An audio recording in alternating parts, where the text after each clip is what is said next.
Audience की वजह से जो है मेकर्स को पुश हुआ बनाने के लिए, और ये इसके आगे और अच्छा होता जाएगा, क्योंकि ऑडियंस ही जो है एक ऐसा टूल होता है जो मेकर को पुश करता है उससे भी आगे सोचने के लिए।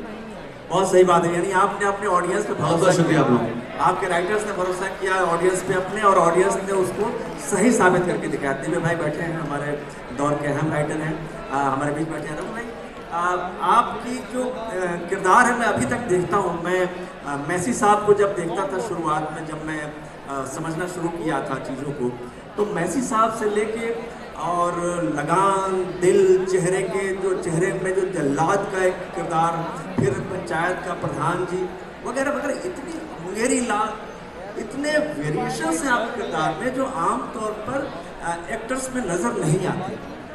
ये वेरिएशंस को उतनी ही संजीदगी, उतनी ही जीवंतता, उतनी ही स्वाभाविकता से निभा देना, ये बहुत कठिन काम है। कैसे करें?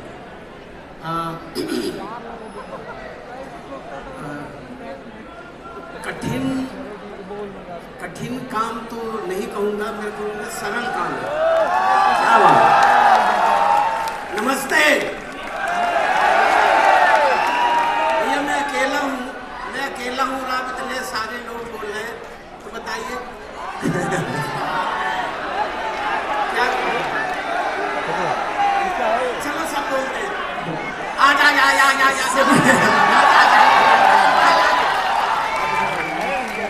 सुनिए, आप जरा 2 मिनट सुनिए। बनारस पे बैठा है प्लीज, है ना, सुनिए। बड़ा अच्छा लगा आप लोगों से मिल के, आप लोगों से बात करके, कि आप सुनने से पहले ही बोल देते हैं। तो पहले सुन लीजिए, उसके बाद आप बोलिए, फिर आप बोलेंगे तो हम सुनेंगे। ठीक है? सुनिए, देखिए बीएचयू की अपनी एक गरिमा भी है, मस्ती है तो उसकी गरिमा भी है, और पूरी दुनिया में बीएचयू जाना जाता है। तो हम आपसे ये उम्मीद करते हैं, अपेक्षा करते हैं। हाँ, लौकी तो प्रसाद जी देते ही मेरे मालिक लौकी। आज सभी से आग्रह है कि कृपया शांति से रहेंगे, तभी आपको बनारस का भी आनंद मिलेगा और सर के बातों का भी रस मिलेगा। उनकी लौकी, प्रहलाद चाचा, वो कैसे बने, कैसे उभरे, उसको आप उस यात्रा को अगर महसूस करेंगे तो मुझे लगता है बहुत अच्छा लगेगा। जी जी जी। एक्चुअली मैं बचपन से ऐसे, मैं बिल्कुल गांव से हूँ, बिल्कुल देहात से मैं निकल के आया हूँ, और मैं तमाम उम्र, क्योंकि मेरा थिएटर से ताल्लुक़ रहा, तो तमाम उम्र में सीखता ही रहा, और हमेशा मैंने सीखने की कोशिश की। अभी यहाँ से भी बहुत कुछ सीख के जा रहा हूँ। क्या बात।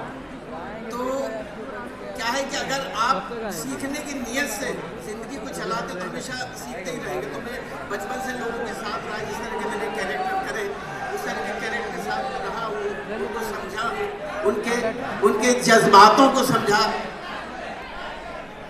और उनके जज्बातों के साथ साथ उनके रहन सहन, बहुत सारी चीज़ें होती हैं जो मैं करते आया, और थिएटर में ये सारी चीज़ें सिखाई जाती हैं। तो यही है कि, और मुझे कभी एक ही तरह के कैरेक्टर करने में कभी नहीं मज़ा, इसलिए मैं हमेशा अलग अलग तरह के कैरेक्टर ढूंढता रहता हूँ और कोशिश करता रहता हूँ उस कैरेक्टर में डूब जाऊँ, उसकी आत्मा को, उसकी रूह को पकड़ लूँ। और दूसरी बात ये है कि एक जो एक्टिंग लफ्ज़ है, मैंने वो अपने जहन से निकाल दिया, कि जैसे ही आपके जहन में एक्टिंग आती है कि हम एक्टिंग कर रहे हैं, तो एक्टिंग हो जाती है, वो रियल नहीं रह जाता। क्या? तो मैंने एक्टिंग लफ्ज़ बहुत पहले छोड़ दिया। आप में से भी अगर कोई एक्टर बनना चाहते हैं तो एक्टिंग लफ्ज़ निकाल दिए, जीना सीखिए कि जिया कैसे जाए। वाह। डूबना सीखिए, जब तक आपको डूबना नहीं आएगा आपको तैरना नहीं आ सकता। तो मैं तो डूबने की कोशिश करता हूँ, जो भी मुझे किरदार मिलता है बस मैं डूबता रहता हूँ और डूब के सीखता रहता हूँ। इसी का नतीजा है कि इतने सारे वेरिएशंस हमें, इतने कैरेक्टर हमारे सामने खड़े हो जाते हैं जब हम आपके सामने आते हैं, और उसमें चाहे मुंगेरी लाल हो, चाहे जल्लाद हो, चाहे प्रधान जी हो, वगैरह वगैरह। खैर, आप इतने सीनियर हैं, आप इस चीज़ को नहीं मानेंगे कि आप अभिनय के उस मुकाम पर हैं जहाँ पहुँचना बड़ा कठिन है। आप इस चीज़ को नहीं मानेंगे, हम जानते हैं, क्योंकि आप ज़मीन से जुड़े हुए अभिनेता हैं, और इतने सहज, इतने सरल, इतने स्वाभाविक कि ऐसा होना बहुत कठिन है, वाकई बहुत कठिन है। और मैं ये हमेशा मानता हूँ कि आसान होना, आसान लिखना, आसान करना बहुत कठिन होता है। लेकिन इसे साबित किया है रघुवीर जी कि उतना आसान भी होता है।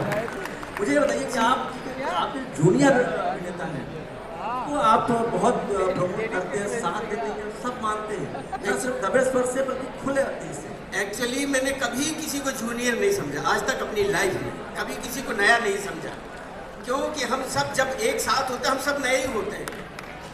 और अगर नए मैं पुराना बन जाऊं तो फिर वो बात नहीं बनती। अगर वो भी नया तो हम भी नए, और हर काम नए तरीके से शुरू होता है। तो मैंने कभी अपने सीनियरिटी मैंने कभी नहीं दिखाई, ना मैं कभी सीनियर रहा हूँ, ना मैं ऐसा कि मैंने बहुत सारी फिल्में, जब भी कोई नई फिल्म आती तो मैं शुरू से शुरू करता हूँ, हमेशा हमेशा। क्योंकि जब आप किसी भी कैरेक्टर करते अगर उसको जीरो से ना शुरू किया जाए तो समझ में नहीं आता, वो पकड़ में नहीं आता। जी। तो हमेशा कोई भी कैरेक्टर करता हूँ, चाहे उससे पहले कोई कर भी चुका हूँ, तो मैं कोशिश ये करता हूँ कि नए सिरे से उस कैरेक्टर में जाऊँ और उस कैरेक्टर को सीखूँ, और सीखने के बाद उसमें डूब के फिर उस कैरेक्टर को परफॉर्म करूँ।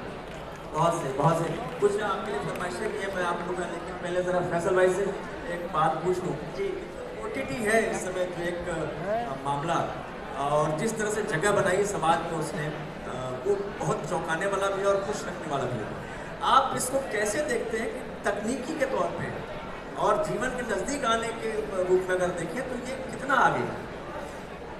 आगे क्या, एक पुराना स्टोरी टेलिंग जो है अपने यहाँ का, वो हिंदुस्तान में मुझे लगता है हिंदुस्तान की कहानी ज़्यादा चलती है।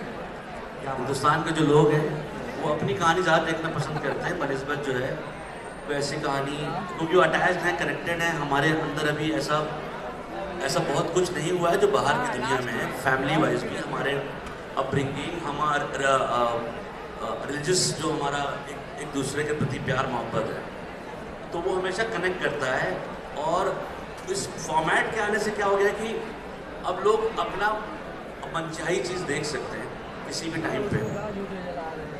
तो ऐसा है क्योंकि जो भी लोग यहाँ पे, क्योंकि टेक्नोलॉजी ने उसका बहुत साथ दिया है, और काफ़ी लोग जो नया यूथ जिसे हम कहते हैं, जो यहाँ बैठा भी हुआ है, तो वो अपनी एज के हिसाब से, अपनी जिस एज का है, जिस समझ का है, वो अपने हिसाब से वो कंटेंट कंज्यूम कर रहा है और उसकी तरफ बढ़ता भी जा रहा है। दूसरी चीज़ क्या है कि राइटिंग वाइज और टैलेंट वाइज भी अब हमारे जिस शहर में हम ये कर रहे हैं, उस शहर के कितने अच्छे टैलेंट अभी काम भी कर रहे हैं वहाँ पे, और यहाँ पे भी काम कर रहे हैं। तो इस OTT क्या कह लीजिए कि डिजिटल स्पेस में दोनों साइड से बहुत मेहनत हो रही है और बहुत अच्छा करने की कोशिश हो रही है।